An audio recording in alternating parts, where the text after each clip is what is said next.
Op het Theodor Dorpplein in Valkenburg vond donderdag 25 juni de beëdiging van nieuwe militairen van het 42e Panzerinfanteriebataljon Limburgse Jagers uit Oorschot plaats. Het was een openbare beëdiging en dan leggen de nieuwe Limburgse Jagers de eed of belofte af op hun regimentsvaandel. Het regiment Limburgse Jagers wil met deze eedaflegging de verbondenheid met de gemeente Valkenburg aan de Geul onderstrepen.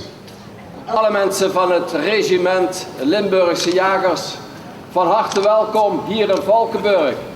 Want Valkenburg heeft heeft alles met het regiment Limburgse Jagers. Zo'n 200 militairen waren bij de ceremonie aanwezig en stonden gegroepeerd tussen de Grendelpoort en het Spaans Leenhof op het Theodor Dorpplein. Sommigen van u.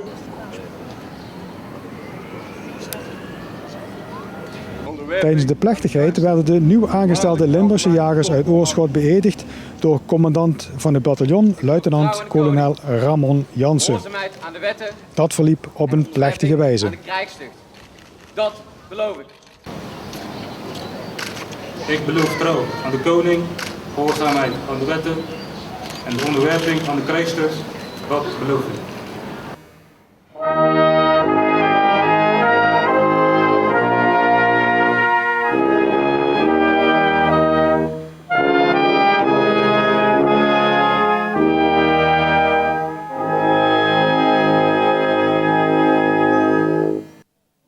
Naast een groot aantal militairen waren er ook diverse militaire voertuigen aanwezig, zoals een Boxer panzerwielvoertuig en een Fennec panzerwielvoertuig en een Mercedes-Benz terreinwagen. Het eresaluut geschut 1842 van de jonge en oude nobele schutterij van Valkenburg werd in stelling gebracht en vuurde. Een Valkenburgsteentje aan het slot van deze ceremonie.